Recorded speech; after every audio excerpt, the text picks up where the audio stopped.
Hello, everyone. Welcome to another episode of Your Lab Central. Today, I'm joined with Michael. So, Michael, would you like to tell our audience why they should be excited about this conversation today? Yeah, I think your audience should be excited about this conversation today because I have a lot of experience in three individual fields. I handle over 25 million in Google ad spend annually, so I know a lot about lead generation for businesses and how a lot of individual corporates work, their structure, the internal schemes of businesses and how they operate. Uh, Not only that, in the last 3 years, I've started to leverage AI. So I've gone through the transition of how to implement AI into businesses. And I do that every day now for some of the world's biggest companies, direct TV partners, Vitabiotics, just to name a couple. So my experience is very vast in the digital space. Mhm. Especially if you have a keen eye on a digital arena, then I think you'd like to hear what I have to say. Okay, now since you've got this extensive experience across ads and AI, right? So I want to know, right, in the past 15 years and the past 3 years that you've started leveraging AI, how have things changed? Has speed improved? What improvements have you seen? Obviously, there are a lot, but from your experience, what are the first things that come to mind? So if you look at Google Ads, for example, let's start there. When it comes down to the Google Ads platform itself, that's naturally evolved. Like in terms of campaign types, there's Performance Max now. Used to be Smart Shopping. Before that, it was Standard Shopping. Automation has always been evolving before the big AI boom. Like that Yeah, was happening in the background from the Google platform itself. that's right. But as we've come into more recent years, let's say the last 3 or 4 years, I Yeah. mean, there's a new shiny object in the AI space almost every single day. But the key is to focus on the areas of businesses where AI can be implemented efficiently. So, Right. what I saw basically was I have all this experience. I'm a top 1% Upwork freelancer. I've got 500,000 earnings on the platform. Like, when I've been working with these companies before AI, before everyone started going to Chat GPT to ask about a recipe, right? Yeah. Before that started happening, I was seeing corporations start to automate their sales flows, their Uh-huh. sales flows, Yeah. automating manual data entry. The ones that were sort of leading in the AI space, the ones that were Yeah. sort of adopting AI early, I Yeah. was working with some of them.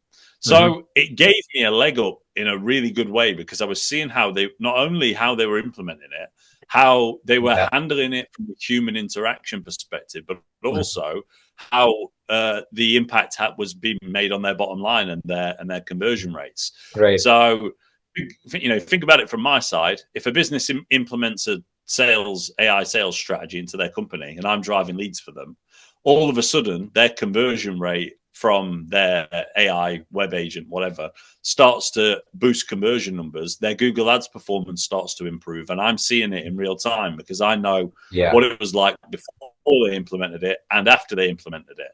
Hmm. That rings true to sales as well. So as they, if you have Google Ads connected by a CRM, then you can see the actual lead value data being passed back.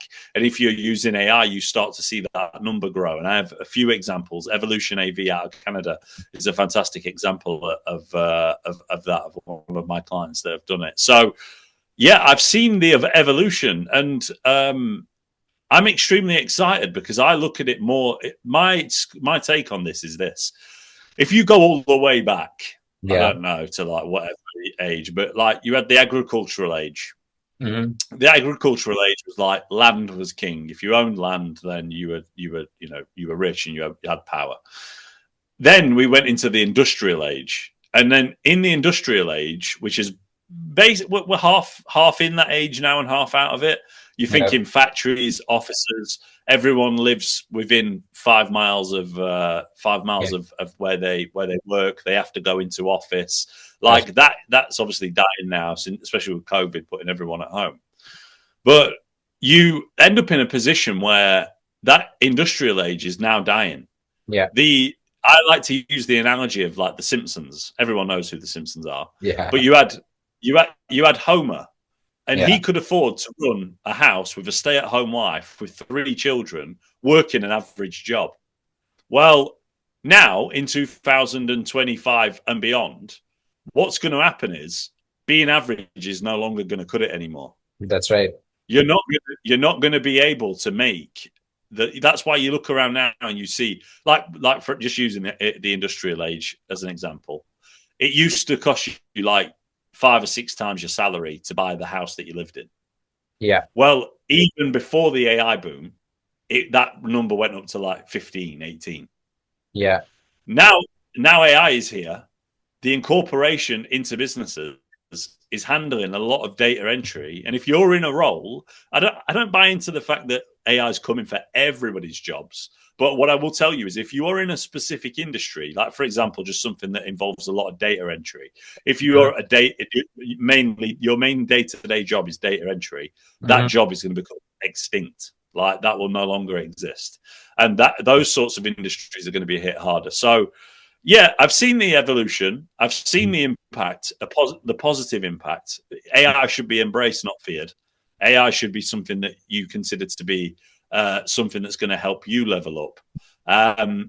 Because if you dedicated 30 hours of your time to learning AI, like the actual 20% of AI that matters, not all the bells and whistles, the 20% of AI that matters, how to system prompt properly, which might maybe Yeah. confuse some people. To some other people, it will be like, it'll be easy. But like learning how to use an LLM, not just to ask it questions, but to get it That's to right. provide deep analysis and insight. If That's you use it in that way, you're already ahead of 80% of the competitors in the world, 80% of Mhm. people in the world. So you're ready and prepared to become an architect, which is what everyone's going to become when AI can do all of the work. You're going to become Yeah. the architect that controls like a puppet master. Yeah. So, yeah, long-winded answer, but that's my take on the AI evolution. Like that's how I sort of look at it and see it, and I've seen its positive impact on the what do I say on the corporate world. When it comes down to businesses, AI is really, really, really evolving the scale that you can grow a business at. Okay. Now, for somebody who's starting out, obviously there's a lot when it comes to starters, right? You have to know the basics, right? You don't have to know how the AI itself works, but at least you know how to ask a question properly. You give it full context and the prompt engineering thing, right? But other than that, right, when you, as a business owner, you're looking at AI tools, you want to automate a few things. But then starting out, right, as you mentioned, for lead generation, or you might not be able to automate everything. But if you had to say that if you want to do one thing with AI in your business, I know, I mean, this answer obviously depends a lot on the industry, right? But if somebody is in the digital space, the first thing that you suggest, what would that be? If you wouldn't mind, Mhm. could I just switch that question around ever so slightly, and I'll give you three main areas of focus. Is that okay?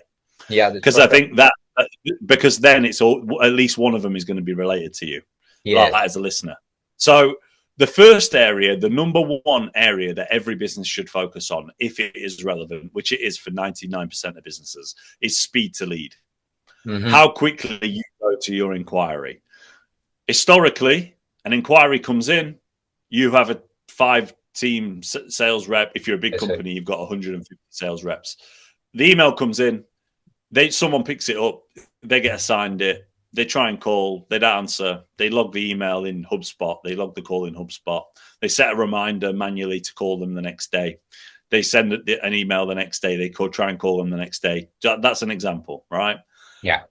Right now, if you were to just simply build out an automated flow on my YouTube channel, I actually have a video coming out on Monday, which is me building live a real estate flow.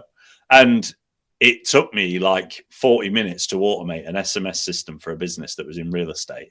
Okay. Obviously, I have experience, but the point I'm making is, as a business owner, what's the number one thing? Well, it's bringing new business in, because That's if you right. don't bring new business into a business, it dies. If you That's if you no longer have any inquiries anymore, yeah. slowly your churn would erode your business. So speed to lead is number one. That is the one that I sell the most of. It's the if you need help with it, reach out to me. That is the number one area that you will feel and see the tangible impacts, because you will be able to see it in your bottom line. And That's that is where a lot of people in AI they get it wrong. They okay. focus too much if I was to try and, let's say you owned a business and you were talking to me about it now, I would be asking you about your bottlenecks. But Hmm. then what a lot of people do when they're trying to sell it is they start trying to talk about how they can build this custom NAN flow that does X and Y, and how they can use this custom code node to transform this data to that. Nobody cares. All they care about is what the impact is going to be on their That's right. business. And that's why, speed to lead solutions is the key. I mean, the last time you bought a car, did you go around every nut and bolt, open the bonnet, ask what everything did inside of it? Like, what's this injection? Yeah, that's You right. didn't, did you? Yeah, you Yes. didn't. So speed to lead would be the way that I Mhm. do it. And speed to lead is often the first thing that businesses reach out for, and then they realize the extra Yeah. things. The second thing that I would focus on, which depending on your industry could be the biggest time saver ever, is manual data entry. Oh, right. Yeah. Now, if you are taking a lot of information, if you're a large company that has to take information from like an inquiry into HubSpot or into a Google Sheet, then into HubSpot, then into Zero, right? If you're like proper old school and you don't have any automation set up and that is what you're doing, you Yeah. could save yourself hundreds of hours a month, if not thousands, depending on the size of the business. Yeah. Um, so an example of this with a client I recently worked with, the reporting hub out of Canada, the Hmm. reporting hub, they're they're a SaaS business, so they have a ticketing system with Freshdesk. Hmm. So if there's an issue with their platform, their customers go to Freshdesk, they put a ticket in, and they get a response from their sales, their customer relationship team. Right Hmm.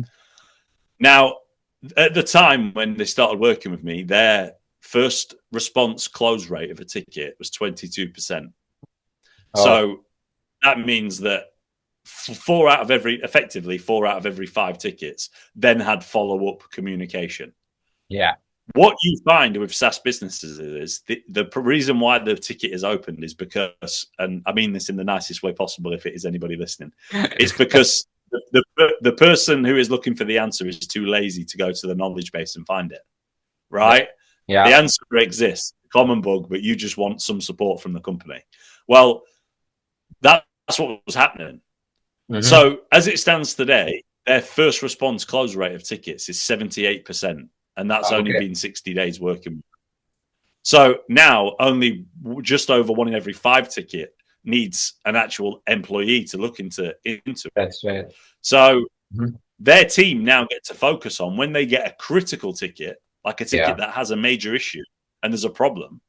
Like, not that there are with the reporting, because they're an excellent company. But if there is any issues with a SaaS business, like there is in any company, if Hmm. there are any issues, Hmm. then they are responded to immediately. Like, and they all of their energy can be put where it needs to be put, instead of being put in areas where it's just Hmm. because a simple answer from this, it could have been done by ticking this box or just Yeah. approving this email and whatever. And Hmm. then the third one, so that's the data entry example, or data management, you could fall under as well. Data entry and management, that is critical. And the third and final one, which is something that there are many here that I could use as a third one, but the one that I'm going to choose is I'm going to choose reactivation. Okay. So this spins the speed to lead on its head. A Yeah. lot of businesses, right, are sat on hundreds of thousands, if not millions, in revenue. Hmm. Like me, let's say Google Ads agency, inquiries coming in. Oh, these inquiries come in, they're handled by the sales team. If they're not won, let's say they say, like, I'm not interested in your services right now. I've gone with someone else, whatever it might be. Some businesses that I have seen have a backlog of hundreds of thousands, if not millions, of contacts from historical contacts, and Yeah. the only thing that they get is their monthly newsletter.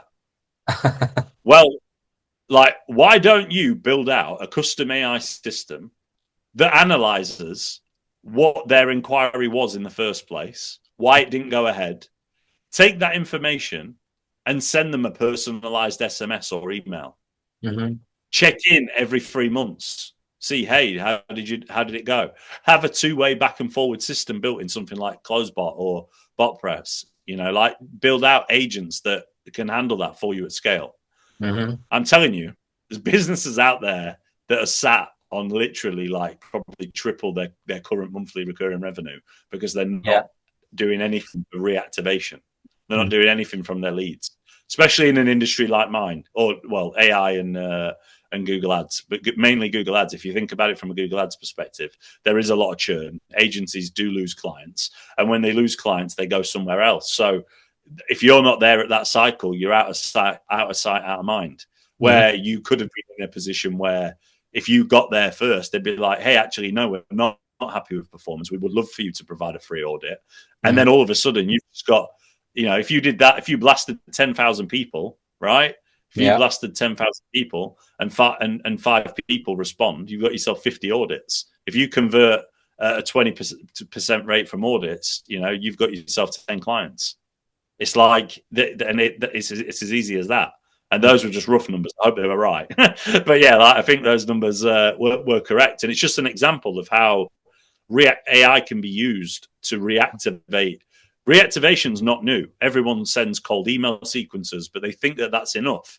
In this day and age, you can personalize it so that when the user reads that message, it is Uh-huh. exactly what they want to see at that moment. Like it's Yeah. exactly what their concerns were historically, and you can tap into that. So Mm-hmm. use it. It's all data that you've got. Okay, now there's two different questions that I want to ask. Okay, one is from the conventional industry perspective. We took a turn towards digital agencies and a little towards that, where they have too many contacts, right? They reach out to so many people and then they keep going back and forth. But when it comes to conventional manufacturing setups, right, they also have a huge list of potential clients, but then they not may not necessarily be having 10,000, a list of 10,000 people or something of that sort. Their clients are limited, but then they are still high potential clients.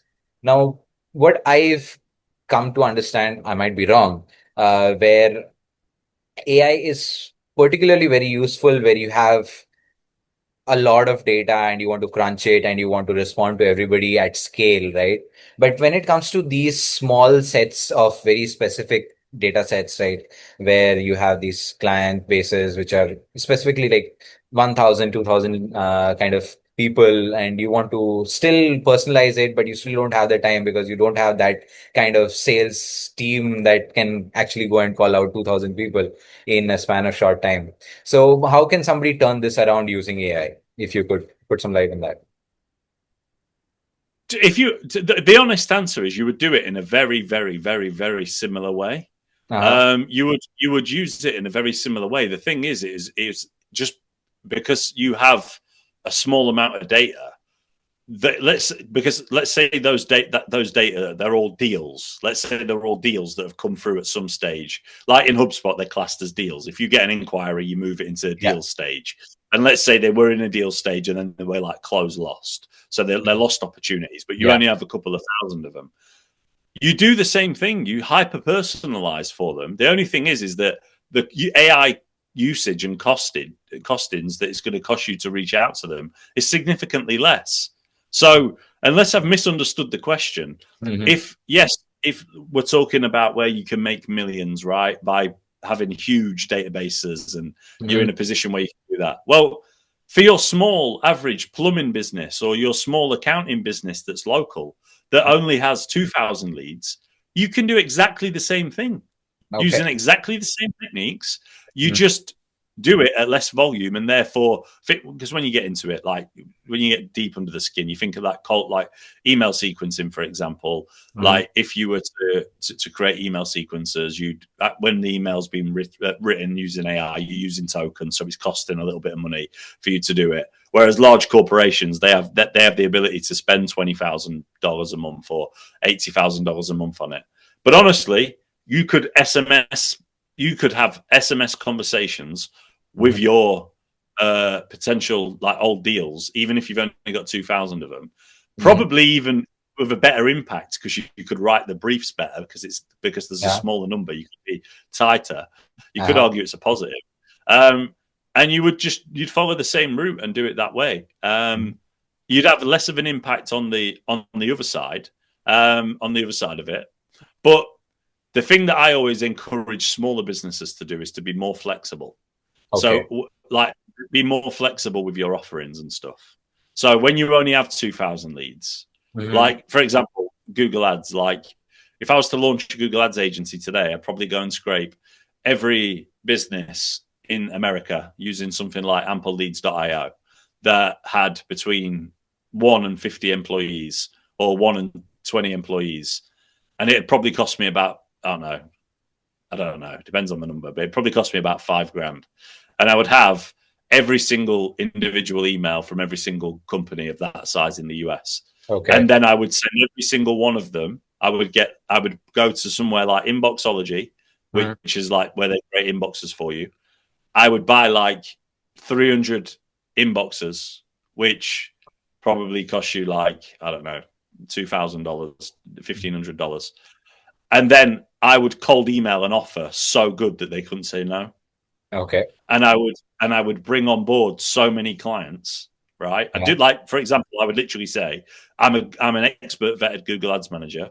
I am in the top 1% of Upwork freelancers. I Mm-hmm. want to manage your Google Ads account free for a month to show you that I can make improvements before we engage. And I Okay. would build it like that.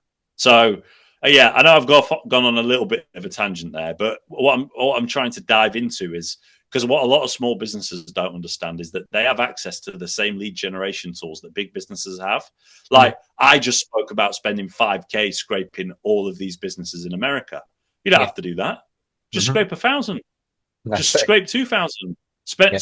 spend $20. Spend $40. You don't Yeah. have to go that heavy with it. You can Yeah. just go light and slow and start to, because you need to make sure you know what your cold email copy, etc., is like too. So there's many caveats, but as a small business, I think you're at the most risk out of anybody of going extinct if you don't incorporate AI. Mm-hmm. If you incorporate, it's never been easier to scale from a small business to a large business than it is today. That's right. Like, if you really want growth and you're a small company, Mm-hmm. like, I own a business called We Are Static Buyers. Mm-hmm. I do. Me and my best friend started this business about a year ago.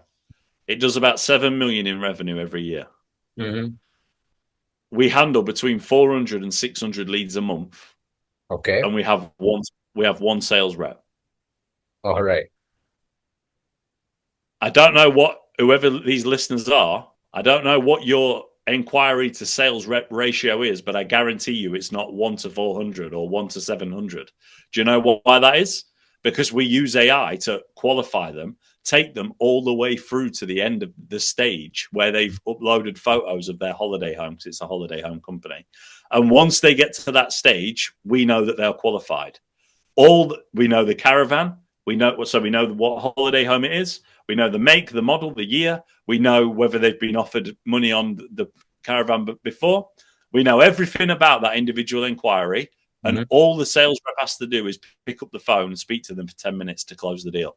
That's it. Right.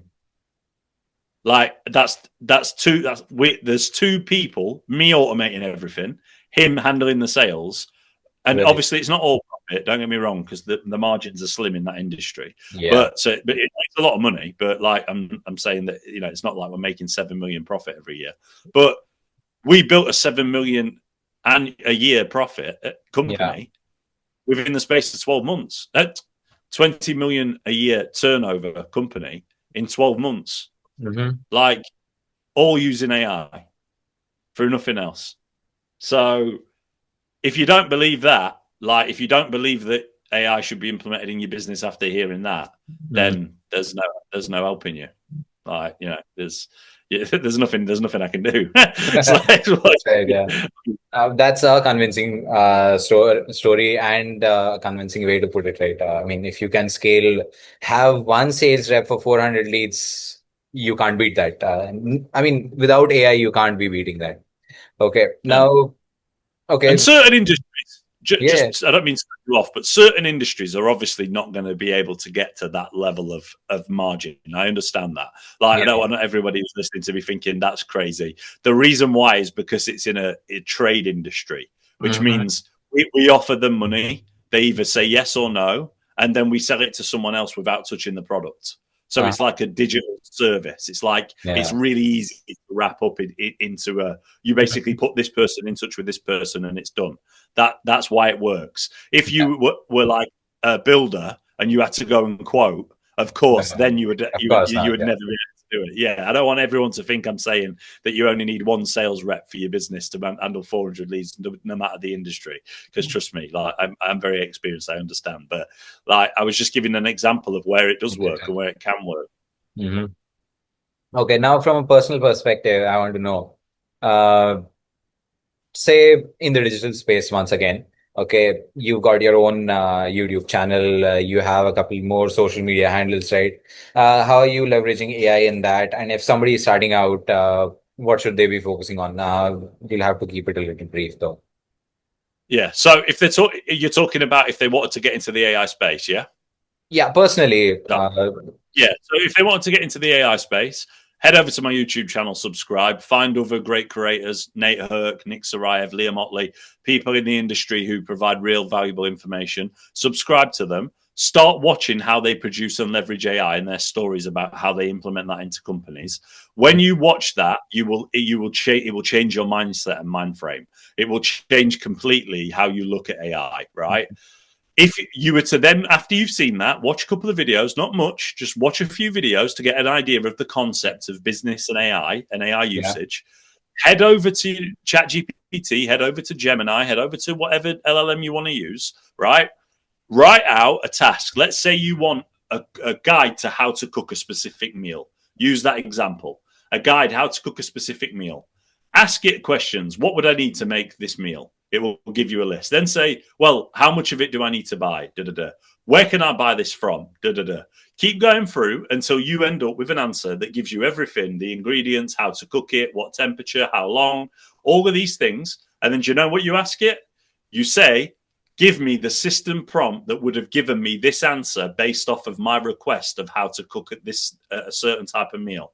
Hmm. Once you have that, the AI will give you that information, and you could ask it any single meal, any single recipe on the planet, and it will give it you in the exact same format that you just found it.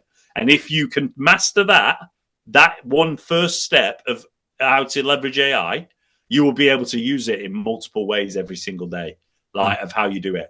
And then you will start to understand the value because you'll see what it can do. One final shout out: Perplexity AI's Comet is the search engine that I use now. Hmm. Perplexity AI's Comet, if you can literally ask it to go and submit a form on this site or order you something from Amazon, and it will go and do it for you without you even touching your keyboard. Like you don't have to do anything; it literally goes and does it for you. Trust me, things are getting scary out here, but that's what I would do Hmm. if I was wanting to learn AI now. I would. Where the internet like is where all the information comes from. I mean, for heck's sake, go and ask AI itself. If you Hmm. want to know about something specific, ask AI. It knows, like it knows a lot of information. It does that. The only thing with AI to remember is that it only knows what it knows in history. It's and like you touched on earlier, AI is only as good as the data that you give it. Hmm.